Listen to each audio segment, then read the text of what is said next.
चलते चलते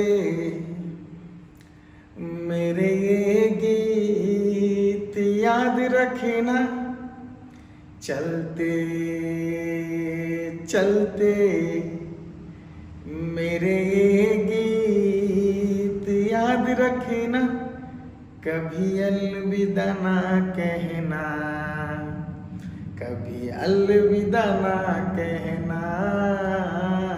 चलते चलते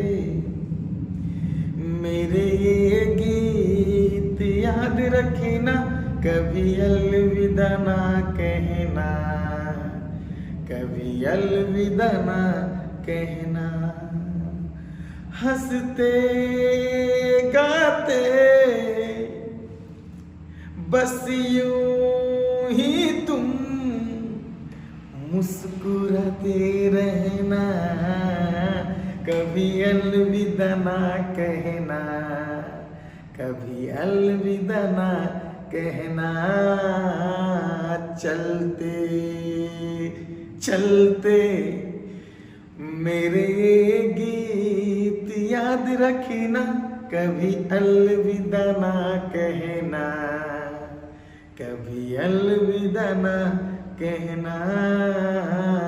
हाँ बच्चों, तो चलिए फिर से मैं सुशील जायसवाल आप सभी लोग का वेलकम करता हूँ। मैं आया हूँ अपने चैनल माई एसवीएम पर, जो कि पिछले लेक्चर में हम लोग पढ़े थे वेक्टर, और वेक्टर का लेक्चर तूफान मचा के रखा हुआ है आपके यूट्यूब चैनल पर, जो कि मैं काफ़ी प्रसन्न हुआ। काफ़ी बच्चे पॉजिटिव फीडबैक दिए फर्स्ट लेक्चर में, और फिर से हम लोग आए हैं आज वेक्टर का सेकेंड लेक्चर लेकर, जिसमें कि हम लोग पढ़ेंगे सर वेक्टर। और वेक्टर जोरदार मतलब कि बच्चों में रंग लाया है, बच्चे क्लियर बना रहे हैं, और मैं आपको बेहतर कंसेप्ट दूंगा वेक्टर का, जो कि आपका जेई मेन एडवांस नीट जहां से भी आपका क्वेश्चंस आएंगे, आप वेक्टर के क्वेश्चन को डील करेंगे विद कंसेप्ट के साथ। ठीक है, तो आज हम लोग पिछले लेक्चर में अभी हम लोग इंट्रोडक्शन देखे थे, वेक्टर के कंपोनेंट देखे थे, और उसके मॉडुलस के कुछ कंसेप्ट देखे थे कि मॉडुलस वेक्टर का निकाला कैसे जाता है। लेकिन आज हम लोग देखेंगे वेक्टर का सबसे इंपॉर्टेंट टॉपिक का नाम है direction ratio and direction cosine, जो कि काफी तूफान मचा के रखता है वेक्टर मैथमेटिक्स में, और इसका जबरदस्त यूज है 3 डायमेंशनल ज्योमेट्री में।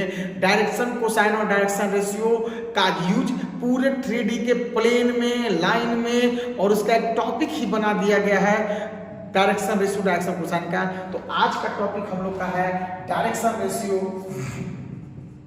Direction ratio and direction cosine, direction cosine.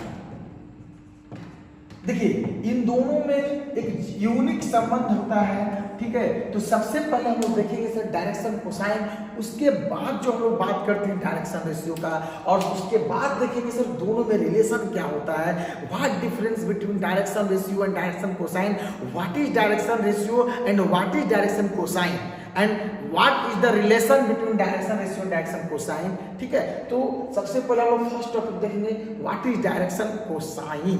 ठीक है, तो हेडिंग डालिए डायरेक्शन कोसाइन। सबसे पहले हेडिंग आता है हम लोग का direction cosine, direction cosine. So what is the direction cosine, what is the direction cosine? तो हम लोग बोल सकते हैं sir ji, when a vector make an angle alpha beta gamma, when a vector make an angle alpha beta gamma with the positive direction of x axis, y axis, z axis, then the angle is known as direction angle and their cosine is known as direction cosine, right? तो sir जी फिर से हम बात करते हैं sir जी, एक geometrical figure लेते हैं सर जी, कि एक हमारा सर एक्सिस है जो कि 3 पार्ट में ब्रेक हुआ है, जिसको हम लोग बोलते हैं x axis, y axis, z axis. ठीक है, अब देखिए सर कि एक वेक्टर है सर r, एक वेक्टर है सर हम लोग का r, जो कि 3 कंपोनेंट में ब्रेक हुआ है। r वेक्टर को हम लोग ले लेते हैं sir ji x i cap plus y j cap plus z k cap. r equal to हम लोग का x i cap y j cap z k cap है। ठीक है, और यदि r वेक्टर x एक्सिस से अल्फा एंगल बनाता है, कितना बनाता है बाबू, एक्स एक्सिस से अल्फा, वाई एक्सिस से सर बीटा, और जेड एक्सिस से सर क्या है, गामा, जेड एक्सिस से गामा। ठीक है, तो हम लोग बोल सकते हैं सर कि यदि कोई वेक्टर आर जो है एक्स एक्सिस से अल्फा एंगल बनाता है, वाई एक्सिस से बीटा बनाता है और जेड एक्सिस से गामा बनाता है, तो एक्स एक्सिस के पॉजिटिव डायरेक्शन से फिर a vector make an angle alpha beta gamma with the positive direction of X axis Y axis Z axis respectively, then their angle is known as direction angle and their cosine is known as direction cosine. Right, तो हम लोग कह सकते हैं sir ji, लिखिए, when a vector r make an angle alpha beta gamma with the positive direction of x axis, y axis and z axis respectively,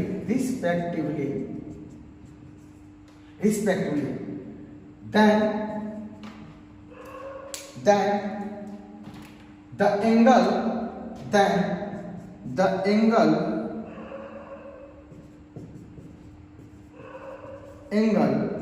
alpha beta gamma is called direction angle। तो कभी भी आपको direction angle देगा, इसका मतलब ये है कि आपको वेक्टर जो है X axis, Y axis, Z axis के पॉजिटिव डायरेक्शन से अल्फा बीटा गामा एंगल बना रहा है। एक्स एक्सिस पॉजिटिव डायरेक्शन से अल्फा बनाता है, वाई एक्सिस से बीटा, जेड एक्सिस से गामा। तो इस एंगल को हम लोग बोलते हैं क्या, डायरेक्शन एंगल। ठीक है, अब थोड़ा सा आगे बढ़ते हैं सर, इसके जो कोसाइन होते हैं, ठीक है, इसके जो कोसाइन होते हैं, देखिए मिटाते हैं,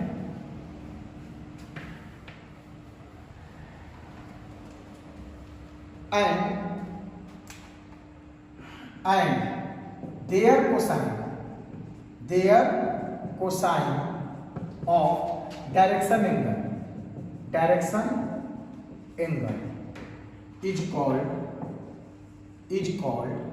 direction cosine। ठीक है बाबू, डायरेक्शन कोसाइन। अब बात करते हैं सर, अब क्या करते हैं, बात करते हैं सर कि जैसे कोई वेक्टर है सर, एक्स आई कैप दिए थे, वाई जे कैप दिए थे, जेड के कैप दिए थे।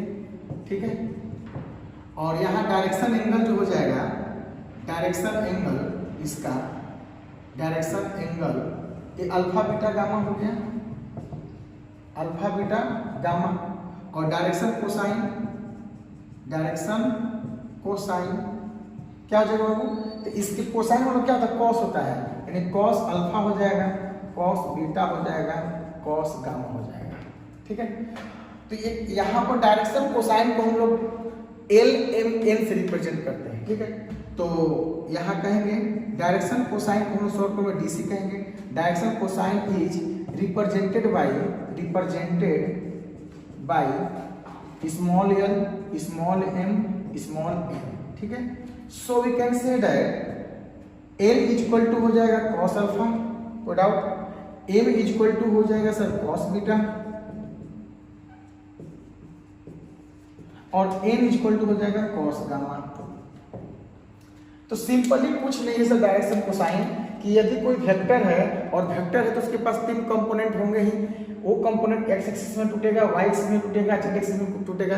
ठीक है, यदि कोई वेक्टर है sir X I cap J Y J cap के कैप, और यदि ये वेक्टर एक्स एक्सिस से अल्फा बनाता है, वाई एक्सिस से बीटा एंगल बनाता है और जेड एक्सिस से गामा एंगल बनाता है, तो इस एंगल का नाम दे दिया गया डायरेक्शन एंगल। और इसमें अगर कोसाइन लगा दें, मतलब कोसाइन कॉस लगा देंगे तो कॉस अल्फा हो जाएगा, कॉस बीटा हो जाएगा, कॉस गामा। जैसे कोसाइन को हम लोग बोलते हैं क्या, डायरेक्शन कोसाइन। मतलब सिंपल एक लाइन का डेफिनेशन है कि यदि कोई वेक्टर एक्स एक्सिस के पॉजिटिव डायरेक्शन से, एक्स एक्सिस के दो डायरेक्शन होते हैं, एक पॉजिटिव होते हैं एक निगेटिव होते हैं, एक्स पॉजिटिव या एक्स निगेटिव, तो एक्स एक्सिस के पॉजिटिव डायरेक्शन से अल्फा एंगल बनाता है, वाई एक्सिस के पॉजिटिव डायरेक्शन से बीटा एंगल बनाता है, जेड एक्सिस के पॉजिटिव डायरेक्शन से गामा एंगल बनाता है। तो इस एंगल का नाम दे दिया गया डायरेक्शन एंगल, क्योंकि ये डायरेक्शन को रिप्रेजेंट करता है और इसके कोसाइन को ही बोलते हैं क्या, direction cosine. Direction cosine is denoted by L M N और L equal to cos alpha, M equal to cos beta, N equal to cos gamma. अब थोड़ा सा सर इसके आगे बढ़ते हैं, ठीक है, बहुत छोटा टॉपिक है। तो देखिए अब इस फिगर का काम खत्म हो गया। तो हमने क्या देखा सर अभी तक? हमने सर अभी यही देखा कि L इक्वल टू हमारा मिल गया cos alpha, M equal to मिल गया cos बीटा और N इक्वल टू मिल गया cos गामा। यही होता है ऐसा डायरेक्शन कोसाइन, ठीक है। और उसके बाद से इसका रिलेशन क्या होता है, रिलेशन क्या होता है, तो n square plus m square plus n square equal to 1 होता है। ये कैसे होता है इसको हम लोग अगला लेक्चर में सीख करेंगे, ठीक है। अच्छा, तो एक ये फार्मूला हो गया, इसको फार्मूला बोलेंगे, फार्मूला याद रखिएगा। डायरेक्शन कोसाइन का फार्मूला तो L square plus M square plus N square equal to 1। ये कैसे प्रूफ होता है, वेक्टर मेथड से हम लोग इसको सीध भी करेंगे कि 1 क्यों आ रहा है, कैसे आ रहा है। अब देखिए यहाँ से फार्मूला बन गया, एल का मान क्या होता है cos अल्फा, तो cos स्क्वायर अल्फा, एम का मान क्या होता है cos beta, cos square beta, N का मान क्या होता है cos gamma, cos square gamma equal to कितना। ये हो गया सर दूसरा formula, formula number 1, formula number सब एक ही रूप है, ठीक है। बचपन में फार्मूला पढ़े थे सर हम लोग sine square theta plus cos square theta equal to कितना 1। तो हम लोग चाहें तो इसको क्या करेंगे, इस कॉस को साइन में भी चेंज कर सकते हैं। तो हम लोग का फार्मूला यहाँ से निकल जाएगा कॉस स्क्वायर थीटा बराबर 1 माइनस साइन स्क्वायर थीटा। बोलिए बाबू, तो जहाँ जहाँ कॉस है वहाँ वहाँ 1 माइनस साइन स्क्वायर थीटा हम लोग लिख सकते हैं। तो ये कॉस स्क्वायर अल्फा है, यहाँ देखिए cos square alpha, cos square beta है और कॉस स्क्वायर क्या है, गामा है इक्वल टू 1, ठीक है। तो इसको काम करिए, हम लोग इस फार्मूला से चेंज कर देंगे, इसको लिख देंगे sir 1 minus sine square theta is क्या अल्फा, एक फार्मूला हो गया, फिर 1 माइनस साइन स्क्वायर बीटा, दूसरा फार्मूला हो गया सर, फिर 1 माइनस साइन स्क्वायर गामा। ये सब चेंज कर रहे हैं सर, कभी जरूरत पड़ेगा तो हम लोग यूज कर सकते हैं, जरूरत नहीं डायरेक्ट फार्मूला बनेगा।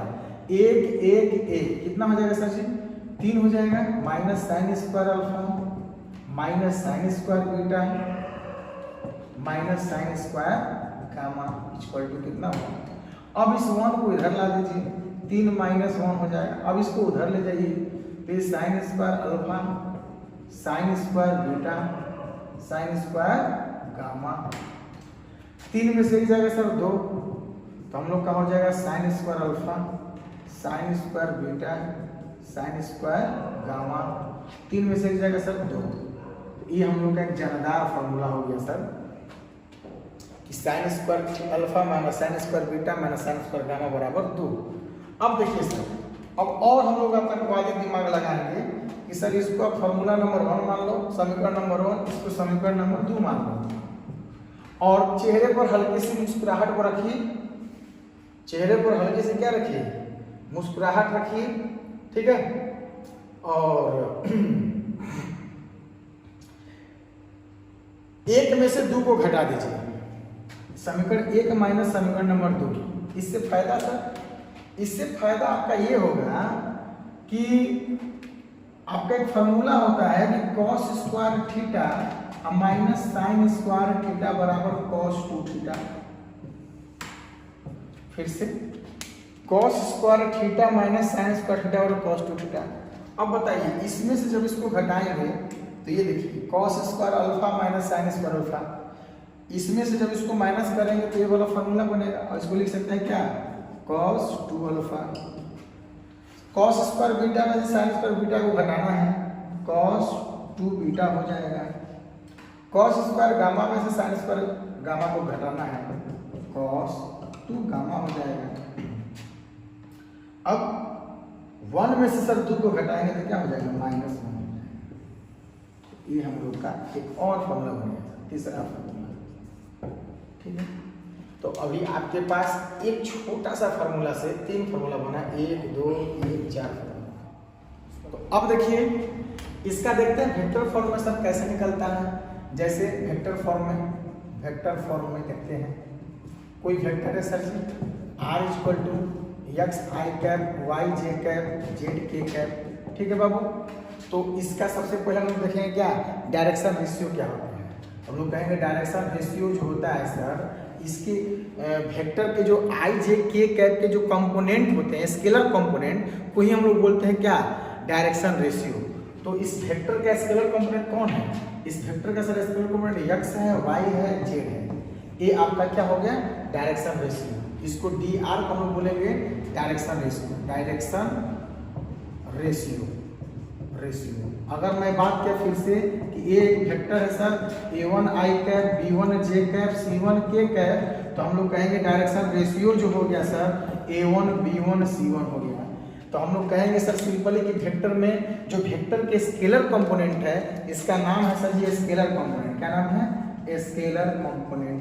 तो स्केलर कंपोनेंट को हम लोग बोलते हैं सर क्या है डायरेक्शन रेशियो। और ऐसे भी हम लोग जानते हैं direction ratio is proportional to the direction cosine, ठीक है।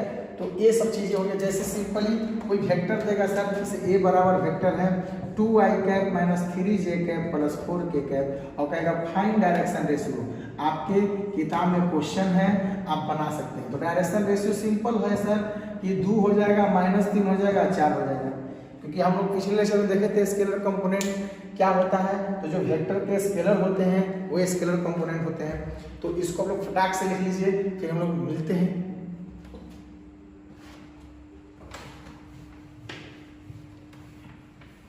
बस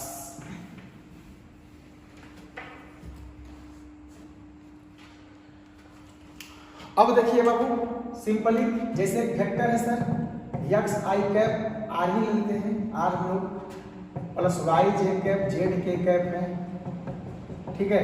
तो अब डायरेक्शन कोसाइन देखते हैं सर। डायरेक्शन कोसाइन क्या है, तो एक्स बटा में magnitude of vector R, Y बटा में मैग्नीट्यूड ऑफ वेक्टर आर और जेड बटा मैग्नीट्यूड ऑफ वेक्टर आर, ठीक है। इसी को यल यम यन बोलेंगे, इसी को cos alpha cos beta cos gamma बोलते हैं, ठीक है। ये सब डायरेक्शन कोसाइन है सर, ठीक है। अब देखिए सर मॉड आर क्या है सर, तो मॉड आर हम लोग बचपन से जानते आ रहे हैं पिछले लेक्चर में, इसीलिए आपको मैग्नीट्यूड पढ़ाए थे।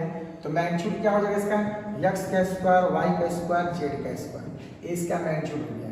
अब कभी भी अच्छा डायरेक्शन रेशियो क्या हो जाएगा sir ji, direction ratio X Y Z हो जाएगा। आपका पूरा टॉपिक समाप्त हो गया।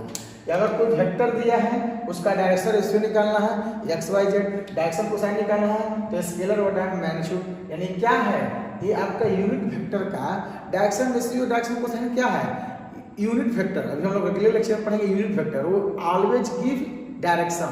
तो डायरेक्शन यानी यूनिट वेक्टर का एक कंपोनेंट है, स्केलर कंपोनेंट है, यही तो होता है डायरेक्शन कोसाइन, ठीक है। तो ये सब हम लोग अगले लेक्चर में देखेंगे, इसको लोग लिख लीजिए।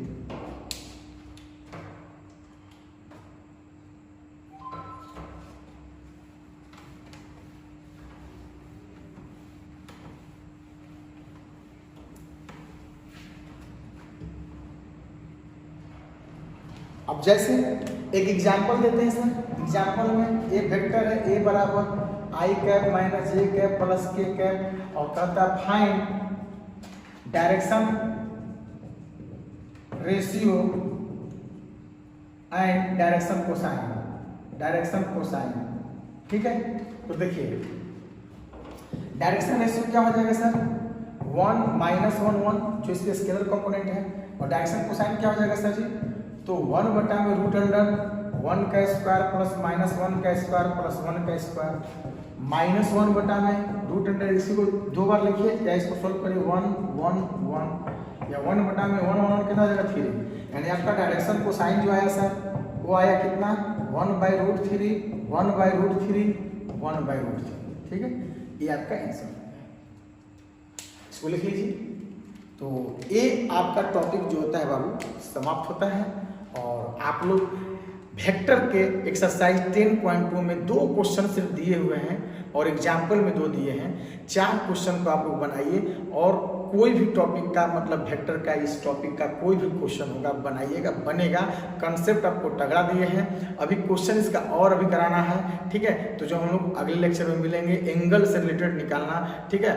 तो ये हो गया हम लोग का क्या, वेक्टर में थोड़ा सा पढ़ना, इसका ज़्यादातर बृहद पैमाने में पढ़ना 3 डायमेंशनल ज्योमेट्री में, डायरेक्शन लाइन के फॉर्म में, और दोनों एक ही चीज़ है, वेक्टर में वहाँ लाइन में होता है। और हम लोग अगले लेक्चर में जो पढ़ेंगे टाइप्स ऑफ वेक्टर, क्या पढ़ेंगे, टाइप्स ऑफ वेक्टर जब पढ़ेंगे, zero vector, unit vector, parallel, coplanar, collinear, coinitial, ये सब वेक्टर पढ़ेंगे तो हम लोग का 10.2 टोटल बन जाएगा। और आप लोग एक काम करें कि 10.1 बना है धीरे धीरे, ठीक है। अभी भी वो नहीं बन सकता क्योंकि टाइप ऑफ वेक्टर बचा हुआ है, ठीक है। तो हम लोग फिर मिलेंगे अगले लेक्चर में। Thank you, best of luck, bye bye.